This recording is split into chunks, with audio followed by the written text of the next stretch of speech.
আজকে মঙ্গলবার ক্যাবিনেটের একটা মিটিং হয়েছে।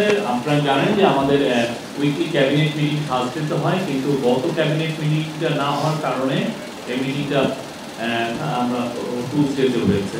ক্যাবিনেটের মিটিংয়ে আমাদের চিফ অ্যাডভাইজার প্রফেসর ইউনুস এটাকে লিড করেন এবং আজকে অনেকগুলো মেজর ডিসিশন হয়েছে। তার মধ্যে একটা বড় ডিসিশন হচ্ছে সাইবার সুরক্ষা অধ্যাদেশ। তো আমি এই বিষয়ে আমাদের আইন এবং ল এবং জাস্টিস অ্যাডভাইজার ডক্টর আসিফ নজরুলকে কিছু বলতে বলব। আমার মাইক লাগবে। আসসালামু আলাইকুম। আমি প্রথমে আপনাদের বলি, আমাদের আজকে 3টা ল হয়েছে, খুব গুরুত্বপূর্ণ সবগুলাই। প্রথম যেটা হয়েছে সীমানা নির্ধারণ সংক্রান্ত। আপনারা জানেন যে গত ফ্যাসিস্ট সরকারের আমলে ইচ্ছামতো নির্বাচনী এলাকার সীমানা নির্ধারণ করা হয়েছে। এগুলি নিয়ে বিভিন্ন রাজনৈতিক দলের পক্ষ থেকে কমপ্লেইন আছে। এখন আমাদের সীমানা নির্ধারণ সংক্রান্ত যে আইন আছে, সেখানে একটা ক্ল্যারিক্যাল মিস্টেকের কারণে এটা নিয়ে নির্বাচন কমিশন কাজ করতে পারছিল না। তো নির্বাচন কমিশন রিকোয়েস্ট করেছে, তারা এই আইনটা প্রপোজ করেছে। এখন আমরা ওই অ্যামেন্ডমেন্টটা করে দিয়েছি। এখন সীমানা পুনর্নির্ধারণ সংক্রান্ত নির্বাচন কমিশনের যে সাংবিধানিক দায়িত্ব আছে, সেটা তারা ইচ্ছা করলে এই আইনটা আপনার গেজেট নোটিফিকেশন হওয়ার সাথে সাথে শুরু করে দিতে পারবেন 2-4 দিনের মধ্যে। সেকেন্ড হচ্ছে, আপনারা জানেন গত মিটিংয়ে আমাদের উপদেষ্টা রেজওয়ানা হাসান বলেছিল আপনাদের যে সিপিসি সিভিল প্রসিডিওর কোড এটা নীতিগতভাবে অনুমোদিত হয়েছিল, আজকে চূড়ান্তভাবে অনুমোদিত হয়েছে। এটা খুবই গুরুত্বপূর্ণ একটা আইন। আপনারা জানেন বাংলাদেশের সিভিল মামলা নিষ্পত্তি হতে বছরের পর বছর, এমনকি যুগের পর যুগ লাগে। আমরা এখানে অনেকগুলা চেঞ্জ এনেছি, তার মধ্যে কয়েকটা শুধু গুরুত্বপূর্ণ চেঞ্জের কথা আপনাদের বলি। একটা চেঞ্জ হচ্ছে, আগে আপনার ইচ্ছা মতো অ্যাডজর্নমেন্ট বা মামলা মুলতবি করা যেত, শুনানি। এখন আর মুলতবি করা যাবে না। আগে সিপিসির মামলাতে প্লেইন্ট বা আর্জি যেটা, এবং এটার উত্তরে যে রিটেন স্টেটমেন্ট দিত, এটা আপনার আইনজীবীরা পড়ে পড়ে শোনাতো, বিভিন্ন শুনানির সময় পড়ে পড়ে শোনাতো, এবং সেখানে কনসার্ন ব্যক্তি আপনার ওটাতে সম্মতি দিত, তারপর আদালত সেটা শুনতো। এই শুধুমাত্র আর্জি আর রিটেন স্টেটমেন্ট, এটা আদালতে মৌখিক কথা বলতে 2-3 বছর পর্যন্ত এমন নজিরও আছে, কারণ অনেকদিন পর ডেট পড়তো। তো আমরা বলেছি এখন প্লেইন্ট আর রিটেন স্টেটমেন্ট লিখিত আকারে যেটা দিবে সেটাই যথেষ্ট। এটা আদালতের উপস্থাপন, মৌখিকভাবে উপস্থাপন করতে হবে না। আর এটা যিনি জানেন, আপনার সিভিল মামলা যারা একটু আপনাদের অভিজ্ঞতা আছে, মামলা রায় পাওয়ার পর এক্সিকিউশনের জন্য আলাদাভাবে আবার মামলা করতে হতো, সেটাও করতে হবে না। এবং আমরা প্রসেস সার্ভিংয়ের ক্ষেত্রে, সমন জারিটারির ক্ষেত্রে, সেখানে আমরা অনেক সহজসাধ্য পদ্ধতি উদ্ভাবন করেছি। আমরা আশা করি সিভিল মামলা দ্রুত নিষ্পত্তির ক্ষেত্রে এই আইন খুবই গুরুত্বপূর্ণ ভূমিকা রাখবে। তবে আমরা জানি আপনাদের সবচেয়ে বেশি আগ্রহী হচ্ছে সাইবার সুরক্ষা আইন নিয়ে। আমরা যখন প্রথম আমরা দায়িত্ব গ্রহণ করি, তখনই আমরা বলেছিলাম আমরা যে আগের যেটা আইন আছে সাইবার সিকিউরিটি অ্যাক্ট, সেটা আমরা বাতিল করে আমরা একটা যুগোপযোগী আইন করব। এরপর আমরা বিভিন্ন সময় ড্রাফট করেছি। আমাদের যে আপনার তথ্য প্রযুক্তি বিষয়ে যে আপনার স্পেশাল অ্যাসিস্ট্যান্ট আছেন ফয়েজ, উনি অনেক কষ্ট করেছেন। তথ্য প্রযুক্তি মন্ত্রণালয়, আইন মন্ত্রণালয়, আমরা সবাই মিলে অনেক কনসালটেশন করেছি। আমার জানা মতে বাংলাদেশে কোনো আইন নিয়ে এত কনসালটেশন হয়নি। 25 বার আমরা ড্রাফট চেঞ্জ করেছি। সবশেষে আমরা এই আইনের যারা সবচেয়ে বড় সমালোচক ছিল সিভিল সোসাইটি, তাদের সাথে 3 ঘন্টা একসাথে বসে ফাইনাল করেছি, চূড়ান্ত করেছি ড্রাফটটা। আজকে এটা উপদেষ্টা পরিষদের মিটিংয়ে উঠেছিল, তারপর সেখানে একটা অ্যামেন্ডমেন্টের সাজেশন আসছে, সেটাও আমরা করবো বলে সিদ্ধান্ত নিয়েছি। এটাও আপনার জাস্ট আমাদের ল মিনিস্ট্রির ভেটিংয়ের পর গেজেট নোটিফিকেশন হবে, হয়তো আপনার এই সপ্তাহের মধ্যে এটা চূড়ান্তভাবে প্রয়োগ হয়ে যাবে, প্রয়োগযোগ্য আইনে পরিণত হবে। ডিজিটাল সিকিউরিটি অ্যাক্ট সম্পর্কে আপনাদের একটুখানি কয়েকটা জিনিস একটু ধারণা দিই। সেটা হচ্ছে, প্রথমেই বলি, এই প্রস্তাবিত যে অধ্যাদেশ আছে, এখানে প্রথমবারের মতো ইন্টারনেটকে নাগরিক অধিকার হিসাবে স্বীকৃতি দেওয়া হয়েছে। দেশে প্রথমবারের মতো অনলাইন জুয়া নিষিদ্ধ করা হয়েছে। প্রথমবারের মতো সাইবার স্পেসে নারী শিশু নির্যাতন এবং যৌন হয়রানিকে শাস্তিযোগ্য অপরাধ হিসেবে স্বীকৃতি দেওয়া হয়েছে। এবং এই আগের যে আইনটা ছিল ডিজিটাল সিকিউরিটি অ্যাক্ট, সেখানকার 9 এবং এই 9টা ধারায় ছিল কুখ্যাত ধারা। এই ধারাগুলোতে 95% মামলা দায়ের হয়েছিল। এই মামলাগুলো এখন স্বয়ংক্রিয়ভাবে বাতিল হয়ে যাবে। এছাড়া কিছু কিছু যে আর্টিকেল আছে সেগুলিকে পরিবর্তন করা হয়েছে, এবং স্পিচ বা কথা বলে বা মতামত প্রকাশ করে যে অপরাধ, সেখানে মাত্র 2টা অপরাধ রাখা হয়েছে। একটা হচ্ছে নারী ও শিশুর প্রতি যৌন নির্যাতনমূলক কন্টেন্ট প্রকাশ, হুমকি দেওয়া, আর এটা হচ্ছে ধর্মীয় ঘৃণা ছড়ানো, যে ঘৃণা ছড়ানোর মধ্যে দিয়ে সহিংসতাকে উস্কে দেওয়া হয়। মানে ধর্মীয় ঘৃণাও এটাকে একটা খুব কঠোরভাবে সংজ্ঞায়িত করা হয়েছে, যাতে ভুল বুঝাবুঝি না হয়, কেউ কাউকে হয়রানি করতে না পারে। ধর্মীয় উস্কানিমূলক বক্তব্য বা যে কোনো কন্টেন্ট যেটার কারণে সহিংসতা উস্কে যেতে পারে সেটাকে শাস্তিযোগ্য অপরাধ করা হয়েছে। এছাড়া আপনার দক্ষিণ এশিয়াতে প্রথমবারের মতো এখানে আর্টিফিশিয়াল ইন্টেলিজেন্সের মাধ্যমে যদি আপনার কোনো সাইবার অপরাধ করা হয় সেটাকে শাস্তিযোগ্য করা হয়েছে। আর ম্যাক্সিমাম আইনকে আপনার স্পিচ অফেন্সের ক্ষেত্রে বলি, আপনার যে দুইটা স্পিচ অফেন্স বললাম না, যে নারী ও শিশুর প্রতি যৌন হয়রানিমূলক কন্টেন্ট প্রকাশ বা ধর্মীয় ঘৃণা এবং সহিংসতা সৃষ্টিকারী কোনো কন্টেন্ট প্রকাশ, সেটার ক্ষেত্রেও আমরা রক্ষা কবচ রেখেছি।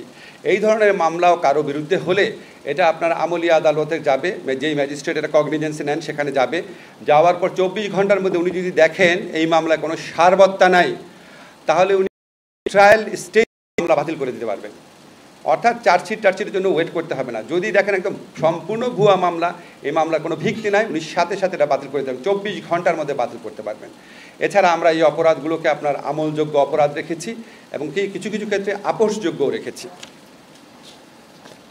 একটু আপনাদের বলি, একটু সময় লাগছে। আপনাদের যে সমস্ত বিধান বিলুপ্ত করা হয়েছে, এটা হচ্ছে মুক্তিযুদ্ধের চেতনা, আগের আইনে যেভাবে উল্লেখ ছিল সেটা পড়ছি। জাতির পিতা বঙ্গবন্ধু শেখ মুজিবুর রহমান জাতীয় সঙ্গীত বা জাতীয় পতাকা সম্পর্কিত বিদ্বেষ, বিভ্রান্তি ও কুৎসামূলক প্রচারণার দণ্ড সংক্রান্ত যে বিধান, সেটা বিলুপ্ত করা হয়েছে। এই বিধানে প্রচুর হয়রানিমূলক মামলা হতো।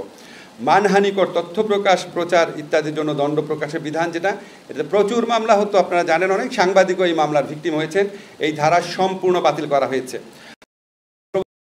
ল অ্যান্ড অর্ডার সিচুয়েশন, আইন শৃঙ্খলা পরিস্থিতির অবনতি ঘটতে পারে, এই ধরনের কোনো কন্টেন্ট বা কথাবার্তা বলা, এটা কেন প্রচুর মামলা হতো, এটাও সম্পূর্ণ বিলুপ্ত করা হয়েছে।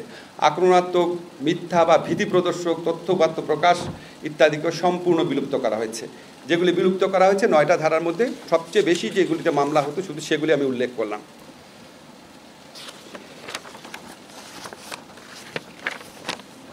এই যে আপনাদের বললাম যে 9টা ধারা বাতিল হয়েছে, এই 9টা ধারাতে 95% মামলা বিগত ফ্যাসিস্ট আমলে দায়ের করা হতো। এই মামলাগুলো এখন থেকে স্বয়ংক্রিয়ভাবে বাতিল হয়ে যাবে। স্বয়ংক্রিয়ভাবে এই যেদিন গেজেট নোটিফিকেশন হবে তার আগের দিন পর্যন্ত এই 9টা ধারায় যত মামলা হয়েছে তা স্বয়ংক্রিয়ভাবে বাতিল হয়ে যাবে। এছাড়া ইতিপূর্বে বিভিন্ন ধারায় যে মামলা করা হয়েছিল, কিছু কিছু ধারায়, সেই সমস্ত ধারার মামলাও বাতিল হয়ে যাবে। যেমন সাইবার সন্ত্রাসী কার্য সংগঠনের অপরাধ দণ্ড, কারণে দণ্ড, এই ধারাগুলো কিন্তু আমাদের আইনে আছে, কিন্তু সংজ্ঞাটা এমনভাবে পরিবর্তিত হয়েছে যে আগের ধারার যে মামলাগুলো সেগুলি আর টিকে থাকবে না। নতুন আইনে আমরা জামিনযোগ্য ধারা করেছি, যেমন সাইবার স্পেসে জালিয়াতির অপরাধ, তারপর হচ্ছে ট্রানজ্যাকশনের অপরাধ, ধর্মীয় বা জাতিগত বিষয়ে সহিংসতা, ঘৃণা বিদ্বেষমূলক তথ্য প্রকাশ, যৌন হয়রানি, ব্ল্যাকমেইলিং, অশ্লীল বিষয়বস্তু প্রকাশ, অর্থাৎ স্পিচ অফেন্স, কথা বলে বা মতামত প্রকাশের মাধ্যমে যে অপরাধগুলো হতো এগুলি সব কিছু জামিনযোগ্য করা হয়েছে। আর একটা খুবই আপনার উল্লেখযোগ্য যে জিনিসটা হয়েছে, এখানে সাইবার সিকিউরিটি কাউন্সিল আছে, আপনার কন্টেন্ট অপসারণ করবে। কোনো আক্রমণাত্মক বা অপরাধমূলক যদি কন্টেন্ট থাকে, সেই কন্টেন্ট যে অপসারণ করবে সেটার জন্য যে অথরিটি স্ট্যাবলিশ করা হয়েছে, সেই অথরিটিতে সিভিল সোসাইটির মেম্বার থাকবে। এই বিধান সংযোজন করা হয়েছে এবং এই অথরিটি কোনো কন্টেন্ট অপসারণ করার পরে, ধরেন কোনো একটা মানবাধিকার প্রতিষ্ঠানের কন্টেন্ট অপসারণ করলো, তখন এটা 24 ঘন্টার মধ্যে আদালতের অনুমতি নিতে হবে। অপসারণ করার পর অনুমতি নিতে হবে, 72 ঘন্টার মধ্যে অনুমতি নিতে হবে। আদালত যদি বলে যে না, এই কন্টেন্ট অপসারণ করা যাবে না, তাহলে সে কন্টেন্ট পুনরায় প্রকাশ করতে হবে। আর 72 ঘন্টার মধ্যে যদি আদালত বলে, আদালতে উপস্থাপন করার পর যে না, এই কন্টেন্টটা প্রকাশ করা ঠিক হয়েছে, এটা আইনের সাথে সঙ্গতিপূর্ণ, তাহলে সেই কন্টেন্টটা অপসারিত অবস্থায় থাকবে।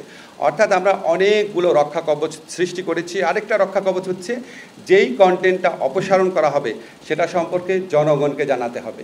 জনগণ সেন্সিটাইজ থাকবে, আসলে সরকার কি উদ্দেশ্যমূলকভাবে কোনো কন্টেন্ট অপসারণ করছে নাকি সত্যি সত্যি আইনগতভাবে যেটা প্রকাশ করা যায় না সেরকম কন্টেন্ট অপসারণ করছে। আমি আপনাদের আইনগত ব্যাপারগুলো বললাম, আমি শফিককে মাইক দিচ্ছি, আরও কিছু বিষয় সিদ্ধান্ত হয়েছে, শফিক বলবে। যে আজকে আরো অনেকগুলো বিষয়ে সিদ্ধান্ত হয়েছে, তার মধ্যে একটা উল্লেখযোগ্য হচ্ছে জাতীয় যুব উদ্যোক্তা উন্নয়ন নীতিমালা 2025। এই বিষয়ে আমাদের অ্যাডভাইজার আসিফ মাহমুদ সজীব ভুইয়া বলবেন। তো তার আগে আরও কয়েকটা বিষয়ে আমি একটু বলে নেই যে যেগুলো বিষয়ে ডিসিশন হয়েছে। সেটা হচ্ছে যে চট্টগ্রামের বাঁশখালীতে সরকারি বেসরকারি অংশীদারিত্বে বাংলাদেশ এনার্জি কোর্ট লিমিটেড নামক কোম্পানি গঠনের বিষয়ে কমিটি সহ কোম্পানি গঠনের প্রস্তাব বাতিল হয়েছে। এটা বেক্সিমকো এবং একটা মাল্টার একটা কোম্পানি মিলে এটা করতে চাচ্ছিল, সেটা আজকে বাতিল হয়েছে। আর দেশ উৎপাদিত আঁশ তুলা যেটা র কটন, এটাকে কৃষি পণ্য ঘোষণার প্রস্তাব অনুমোদন হয়েছে। এটার ফলে যেটা হবে যে যারা তুলা উৎপাদন করতে চান তাদের জন্য কৃষি ঋণ নেওয়াটা অনেক সহজলভ্য হবে, খুব তারা কৃষি ঋণ নিতে পারবেন। আপনারা জানেন আমরা গার্মেন্টসে আরও বেশি এক্সপান্ড করতে চাচ্ছি। সেক্ষেত্রে নিজস্ব আমাদের যদি খামারে আমরা যদি তুলা উৎপাদন করতে পারি কৃষি জমিতে, তাহলে সেটা আমাদের জন্য অ্যাডেড অ্যাডভান্টেজ। সেই তুলা উৎপাদনকে উৎসাহিত এই সিদ্ধান্তটা নেওয়া হয়েছে। আর ছুটি ঘোষণা করা হয়েছে। ছুটি হচ্ছে আপনারা জানেন যে আগের থেকে ডিক্লেয়ার ছিল ছুটি 5 থেকে 10 তারিখ পর্যন্ত। 5ই জুন থেকে 10ই জুন পর্যন্ত ছিল হচ্ছে ঈদুল আজহার ছুটি, কিন্তু দেখা যাচ্ছে যে ওয়েডনেসডে অ্যান্ড থার্সডে যেটা জুন 11 এবং 12, অনেক ক্ষেত্রেই সেইটাকে ছুটি ঘোষণা করে 17ই মে এবং 24শে মে এই দুইটা স্যাটারডে সরকারি কর্মচারীরা বা যেগুলো আধা সরকারি বা অটোনোমাস এখানে যারা কর্মচারী আছেন তারা এই 2 দিন কাজ করবেন, বিনিময়ে 11-12 তারিখে এই ছুটিটা মোট 10 দিন ছুটি।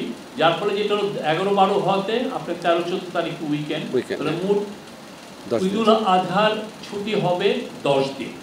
আর এই ক্ষেত্রে ব্যাংক কোম্পানিগুলো যেহেতু তাদের ব্যাংক কোম্পানি অ্যাক্ট দিয়ে চলেন, ব্যাংক কোম্পানি তাদের মতো করে ডিক্লেয়ার করবেন, প্রাইভেট কোম্পানিগুলো তাদের মতো করে ছুটি ঘোষণা করবেন। এই আর একটা ডিসিশন ছিল, সেটা হচ্ছে যে আমাদের অ্যান্টিকুইটিস ল এটা অ্যামেন্ডমেন্ট, কিন্তু এটাকে সেটব্যাক করা হয়েছে। আমাদের আরও দু একটা বিষয় আছে, আমি এটা আমাদের ক্যাবিনেট থেকে আপনাদেরকে জানাই। নবায়নযোগ্য জ্বালানি নীতিমালা করা হয়েছে, সেখানে একটা বড় ব্যবহার ইনসিনারেটর, সেটা নিয়েও ডিবেট হয়েছে এবং আমরা এটাকে অ্যাপ্রুভ করা হয়েছে সাবজেক্ট টু, মানে যাতে ইনসিনারেশন যেটা আমরা করছি সেটা যাতে এনভায়রনমেন্ট ফ্রেন্ডলি হয়। এই আমি আমাদের অ্যাডভাইজার আসিফ মাহমুদ সজীব ভুইয়াকে দিচ্ছি, উনি যুব উন্নয়ন উদ্যোক্তা। আমি আপনাদের একটু ক্ল্যারিফাই করি, ঈদুল আজহার ছুটি এখন একটানা 10 দিন থাকবে। আর আমরা এই ছুটিতে সরকারি কার্যক্রম যেন ব্যাহত না হয়, এই জন্য এক্সট্রা 2টা শনিবার সরকারি অফিস খোলা থাকবে।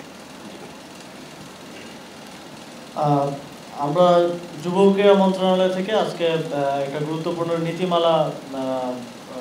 নীতিগত চূড়ান্ত অনুমোদন পেয়েছে ক্যাবিনেটের। সেটা হচ্ছে জাতীয় যুব উদ্যোক্তা উন্নয়ন নীতিমালা 2025।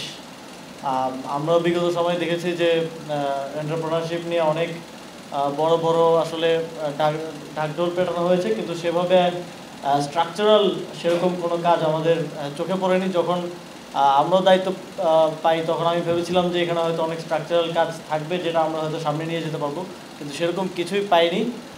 এখনও যুব ক্রীড়া মন্ত্রণালয়ের উদ্যোক্তা বলতে সেই সেলাই মেশিন, তারপর পাটের বস্ত্র বানানো, সেটাকেই উদ্যোক্তা হিসেবে আসলে নেওয়া হয়, অথবা আমাদের উদ্যোক্তা মেলাগুলো যদি আপনারা দেখে থাকেন সেটাতেই রয়ে গেছে। কিন্তু উদ্যোক্তা বিষয়টা তো এখন পুরো পৃথিবী জুড়েই একটা অন্য লেভেলে চলে গিয়েছে এবং আমাদের ইভেন আমাদের ছোট অনেকেও আছে যাদের ভালো ভালো স্টার্ট এবং এটা অন্য একটা লেভেলে আছে। সরকার এখান থেকে অনেক পিছিয়ে ছিল, সেই জায়গা থেকে আমরা এই উদ্যোক্তা নীতিমালা 2025 করা হয়েছে, যাতে করে এই এন্টারপ্রেনারদেরকে আমরা সহযোগিতা করতে পারি, সেরকম একটা কাঠামো প্রস্তুত করার জন্য এই উদ্যোক্তা নীতিমালা করা হয়েছে। দেশে বিরাজমান সামাজিক, অর্থনৈতিক এবং পরিবেশগত চ্যালেঞ্জ মোকাবেলা করতে যুব সমাজের ক্ষমতায়ন, বাংলাদেশের কর্মক্ষম জনসংখ্যার তুলনায় কর্মসংস্থানের সুযোগের ব্যাপক ঘাটতি রয়েছে। প্রতি বছর প্রায় 22 লাখ তরুণ শ্রমবাজারে প্রবেশ করে, যার মধ্যে সরকারি বেসরকারি সহ বিভিন্ন খাত মিলিয়ে 12 লাখকেই আমরা কর্মসংস্থান দিতে পারি, প্রায় 12 লাখ। এই কারণে তরুণদের মধ্যে দক্ষতা ও সৃজনশীলতা বৃদ্ধি করে তাদের সফল উদ্যোক্তা হিসেবে তৈরি করা প্রয়োজন। আর সেজন্য তরুণদের উৎসাহিত এবং সহায়তা করার জন্য সরকার এই সংক্রান্ত নীতিতে গুরুত্ব দিয়েছে। এই নীতিমালার প্রধান কয়েকটা লক্ষ্য উদ্দেশ্য আমি একটু বলবো। সামাজিক, অর্থনৈতিক ও পরিবেশগত উন্নয়নের ক্ষেত্রে তরুণ উদ্যোক্তাদের অসাধারণ অবদানকে স্বীকৃতি দেয় এবং জাতি গঠনে এবং প্রান্তিক জনগোষ্ঠীর জীবন তাদের সম্পৃক্ততাকে উৎসাহিত করা। যারা উদ্যোক্তা হওয়ার সুযোগ খুঁজছে বা চাকরি হারিয়েছে বা বর্তমানে বেকার বা বিদেশ ফেরত বেকার কিংবা ভবিষ্যৎ কর্মসংস্থান সম্পর্কে নিশ্চিত নন এমন সম্ভাবনাময় যুবদের সহায়তা প্রদান করা এবং সেই সাথে বিশেষ সহায়তা সম্পন্ন ব্যক্তি, সুবিধাবঞ্চিত প্রান্তিক এবং বেকার তরুণদের আত্মকর্মসংস্থানের পথকে সহজতর করা। নারীদের মধ্যে যারা বেকার কিংবা গৃহিণী এবং তাদের মধ্যে যারা নিজস্ব উদ্যোগ শুরু করতে চাইছেন তাদেরকে সহায়তা করা। ফ্রিল্যান্সার, স্বতন্ত্র বা একক মালিকানাধীন প্রতিষ্ঠানের জন্য বিশেষ কার্যক্রম চালু করা যাতে তারা নতুন নতুন ব্যবসা পেতে পারে, বিশেষ করে বিদেশে বসবাসরত বাংলাদেশিদের সাথে সংযোগ স্থাপন করতে পারে এবং তাদের অংশীদারিত্ব বা যৌথ উদ্যোগে ব্যবসা প্রতিষ্ঠা করতে পারে। যুব উদ্যোক্তাদের কর্মসংস্থানের ক্ষেত্র বৃদ্ধি করতে এবং বৈশ্বিক শ্রমবাজারের চাহিদার সাথে তাদের দক্ষতার সমন্বয় করতে বিশ্বব্যাপী চাহিদা রয়েছে এমন বিষয়ে প্রশিক্ষণ প্রদান করা। এই নীতিমালার অধীনে যুব গবেষণা ও পরিবীক্ষণ কেন্দ্র স্থাপন করা হবে। কেন্দ্রটি স্কিল ম্যাপিং করা, সারা দেশে যুব উদ্যোক্তাদের দক্ষতার ধরন চিহ্নিত করা, সব বয়সের যুব উদ্যোক্তাদের সাথে সমন্বয় করা, দেশের যুব উদ্যোক্তাদের সুবিধা, চ্যালেঞ্জ এবং বহুমুখী সমস্যা নিয়ে নিরন্তর গবেষণা পরিচালনা করা এবং গবেষণা প্রতিবেদন ও প্রকাশনা তৈরি করা, যুব উদ্যোক্তাদের কার্যক্রম নিয়মিত পরিবীক্ষণ করা এবং যুব উদ্যোক্তাদের কাজের অর্থনৈতিক ও সামাজিক প্রভাব পরিমাপ করা, যেমন সৃষ্ট কর্মসংস্থানের সংখ্যা, মোট আয়ের পরিমাণ কি, এগুলো নির্ধারণ সহ বিভিন্ন কাজ করবে। যুব ক্রীড়া মন্ত্রণালয়ের দিক নির্দেশনায় যুব উন্নয়ন অধিদপ্তরের মাঠ প্রশাসনের সঙ্গে সমন্বয় করে উপজেলা ও জেলা পর্যায়ে বার্ষিক উদ্যোক্তা মেলা আয়োজন করা হবে। উদ্যোক্তাদের পুঁজি সরবরাহের জন্য এই নীতিমালার অধীনে কয়েকটি ব্যবস্থা নেওয়ার কথা বলা হয়েছে, যেমন যুব উন্নয়ন অধিদপ্তর থেকে স্বতন্ত্র সামাজিক ব্যবসা হিসেবে ঘূর্ণায়মান ঋণ তহবিল প্রতিষ্ঠা করে সহজ শর্তে এবং স্বল্প সুদে ঋণ প্রাপ্তিতে উদ্যোক্তাদের সহায়তা করা হবে। বিভিন্ন বাণিজ্যিক ব্যাংক, বিশেষায়িত আর্থিক প্রতিষ্ঠান, ট্রাস্ট ফান্ড ইত্যাদির মাধ্যমে উদ্যোক্তাদের 10 লাখ টাকা পর্যন্ত ঋণ সহায়তা দেওয়া হবে। উদ্যোক্তাদের ঋণ সহায়তার জন্য বিভিন্ন সরকারি ও বেসরকারি ব্যাংক ও আর্থিক প্রতিষ্ঠানের সাথে সমঝোতা স্মারক স্বাক্ষর করা হবে। এছাড়াও উদ্যোক্তাদের পণ্য বা সেবা উৎপাদনের জন্য কাঁচামাল বা অন্যান্য পণ্য আমদানির প্রয়োজন হলে নির্দিষ্ট সময়ের জন্য কর ও শুল্ক অব্যাহতি দেওয়ার উদ্যোগ নেওয়া হবে। উদ্যোক্তাদের জন্য প্রশিক্ষণ এবং বুট ক্যাম্পের ব্যবস্থা করা হবে। তহবিল সংগ্রহ, বিপণন এবং ব্র্যান্ডিং, জনসংযোগ, ব্যবসায়িক আইন, অর্থ ও হিসাব রক্ষণ বিষয়ে প্রশিক্ষণ দেওয়া হবে। সরকারি ও বেসরকারি বিশ্ববিদ্যালয়, কারিগরি ও বৃত্তিমূলক শিক্ষা প্রতিষ্ঠান এবং বিদ্যমান গবেষণা কার্যক্রমের পাঠ্যসূচিতে উদ্যোক্তা উন্নয়নকে অন্তর্ভুক্ত করার পদক্ষেপ নেওয়া হবে। প্রচলিত প্রযুক্তি এবং সোশ্যাল মিডিয়া ব্যবহার করে সারা দেশের সকল উদ্যোক্তাদের একটি একক প্ল্যাটফর্মে আনার উদ্যোগ নেওয়া হবে। উদ্যোক্তাদের উদ্বুদ্ধ করতে এবং তাদের মধ্যে প্রতিযোগিতামূলক পরিবেশ সৃষ্টির লক্ষ্যে জাতীয়, জেলা ও উপজেলা পর্যায়ে যুব উদ্যোক্তা পুরস্কার প্রবর্তন করা হবে। সফল উদ্যোক্তা এবং বিনিয়োগকারীদের প্রতি বছর জাতীয়, জেলা, উপজেলা পর্যায়ে উদ্যোক্তা সমাবেশ আয়োজনের মাধ্যমে স্বীকৃতি দেওয়া হবে।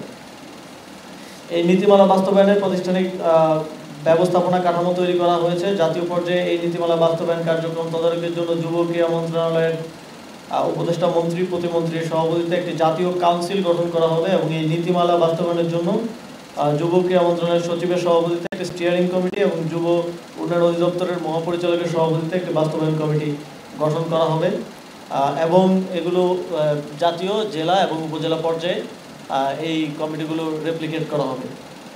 যুব উন্নয়ন অধিদপ্তরের স্থানীয় কার্যালয়গুলো যুব উদ্যোক্তাদের উদ্যোগ বাস্তবায়নের বিষয়টি নিয়মিত তদারকি করবে এবং উদ্যোগ বাস্তবায়নের প্রয়োজনীয় পরামর্শ গ্রহণ করবে এবং উদ্দেশ্যে একটি রিপোর্টিং সিস্টেম স্থাপন করা হবে। যুব উন্নয়ন অধিদপ্তর সরাসরি এই নীতিমালা বাস্তবায়ন করবে এবং বিস্তারিত স্বল্প, মধ্যম ও দীর্ঘমেয়াদী সময় ধরে পরিকল্পনা প্রণয়ন করবে।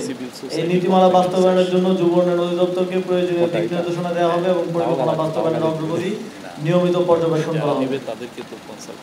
এই আমরা আশা করছি এই নীতিমালা এবং এর যে প্রস্তাবনাগুলো এখানে এসেছে সেগুলো বাস্তবায়নের মাধ্যমে বাংলাদেশে আমরা যেই নতুন নতুন উদ্যোক্তা অনেক আইডিয়া নিয়ে আমাদের তরুণ প্রজন্ম আসছে, তাদের এই আইডিয়াগুলোকে বাস্তবায়নে এবং ব্যবসায় রূপান্তরিত, সফল ব্যবসায় রূপান্তরিত করা, সফল স্টার্ট আপে রূপান্তরিত করতে সরকারের পক্ষ থেকে আরও অধিকতর সহযোগিতা আমরা করতে পারবো।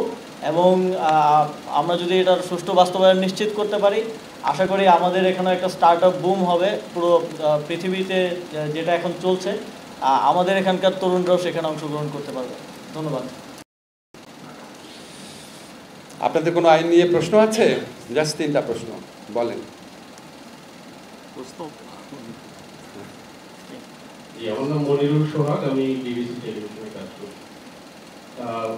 সাইবার সুরক্ষা আইনের যে অপরাধগুলোর কথা বলা হয়েছে, যেগুলোতে বিচার করা যাবে, সেগুলোতে সর্বোচ্চ শাস্তি কি রাখা হয়েছে, এবং কেউ যদি কাউকে ফাঁসানোর জন্য বা হয়রানির জন্য মিথ্যা মামলা করতে আসে, সেক্ষেত্রে কি ব্যবস্থা রয়েছে? সর্বোচ্চ শাস্তি আমি যতটা মনে করতে পারছি 2 বছর কারাদণ্ড কম রাখা হয়েছে। মিথ্যা মামলার ক্ষেত্রে সাজার বিধান আছে আরও বেশি। মিথ্যা মামলা মনিটর করার জন্য এখানে অ্যাক্টিভিটিস যে থাকবে, কনসার্ন অথরিটি তারা মিথ্যা মামলাও মনিটর করবে। শাস্তি কমানো হয়েছে। স্যার, আমার নাম মনিরুল জামান উজ্জ্বল, আমি জাগরণের থেকে বলছি।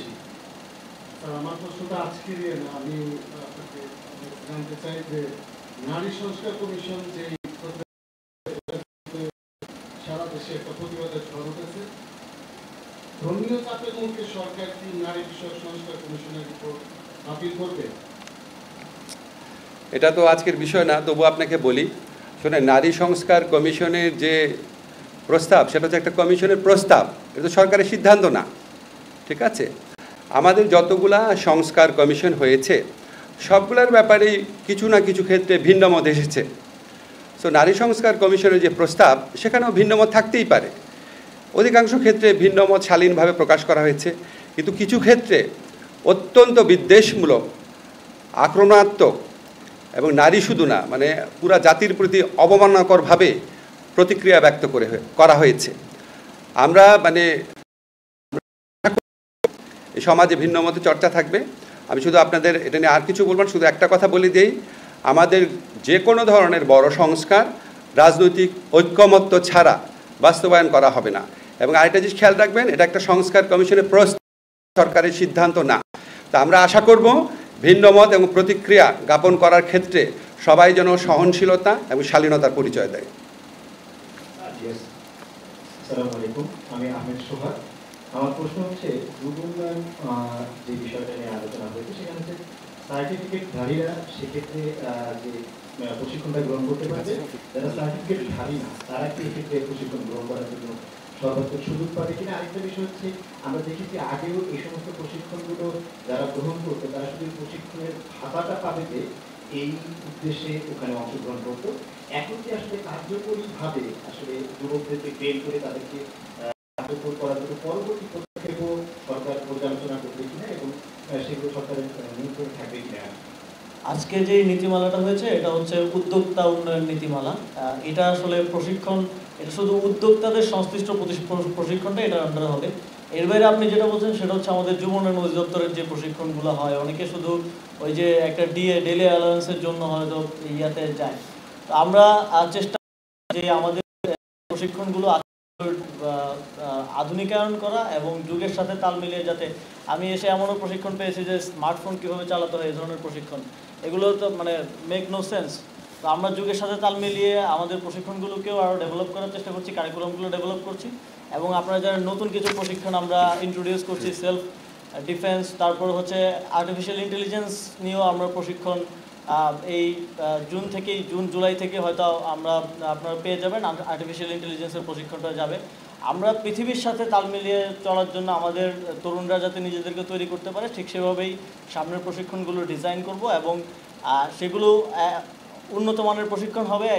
যেটা হয় সাধারণত স্কিল ডেভেলপ করার জন্য কেউ সরকারি কোনো প্রতিষ্ঠানে আসে না, কিন্তু আমরা প্রশিক্ষণগুলো এমনভাবে ডেভেলপ করব যে সরকারি প্রতিষ্ঠানেই স্কিল ডেভেলপ করতে সবাই আসবে। বরং ডেলি অ্যালাউন্সের জন্য না, বরং টাকা দিয়েও প্রয়োজন হলে আসবে, এরকম কোয়ালিটি প্রশিক্ষণ আমরা নিশ্চিত করব।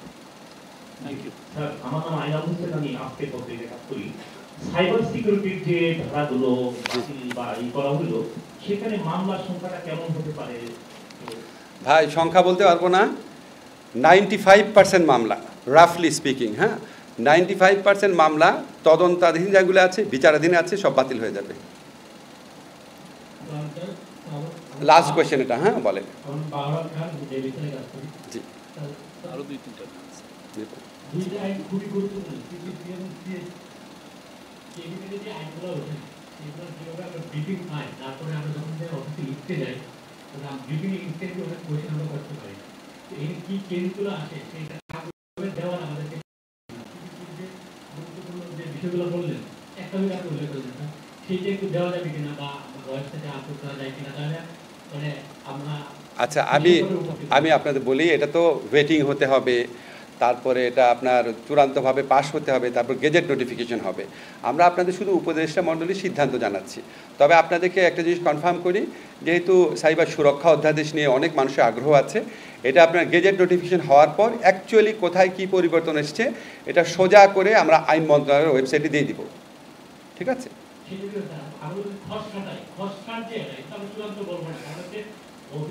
এত প্রশ্নের সম্মুখীন হতে হয় যে আমি আপনাকে ইনস্ট্যান্টলি কয়টা প্রশ্ন করবো, আপনি নিজে এখানে যেহেতু লিমিটেড করে দিচ্ছেন আমি করতে পারতেছি না। আবার অফিসের এখন আপনার লিমিটেড করে কন্টেন্ট করেন, পরে ডিটেইল কন্টেন্ট করবেন, আপনার 2টা ভালো রিপোর্ট করা হবে। ভালো না?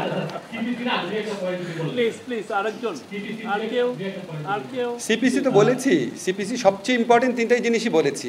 আরেকবার বলি, সিপিসি এটা খুব গুরুত্বপূর্ণ।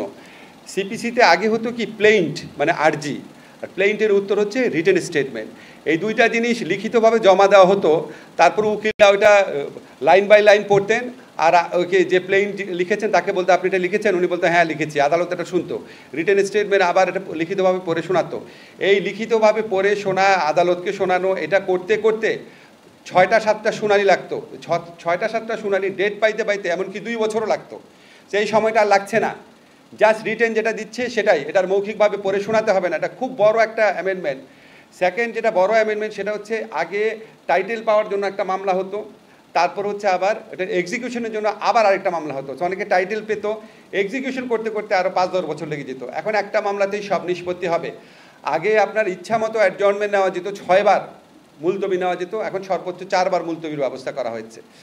আগে হচ্ছে আপনার সমন জারি করা নিয়ে প্রচুর সময় লাগতো, এখন আপনার সমন জারি করার পাশাপাশি হোয়াটসঅ্যাপে, ইমেইলে, মেসেঞ্জারেও মেসেজ পাঠানো যাবে। ওই মেসেজ পাঠানোর রেকর্ডগুলো আমরা রাখবো এবং এটা এডিশনাল মেজার্স হিসাবে এরকম কিছু কিছু জিনিস করে আমরা আশা করছি মামলার সময় আশা করছি অন্তত অর্ধেক কমে যাবে। আগে যদি আপনার 5 বছর লেগে থাকতো, এখন 2.5 বছর হয়ে যাবে। আগে যদি 2 বছর লাগতো, তাহলে 1 বছর হয়ে যাবে। আমার আসিফ মাহমুদের কাছে একটা প্রশ্ন, আমি মুস্তফা মল্লিক চ্যানেলে আছি।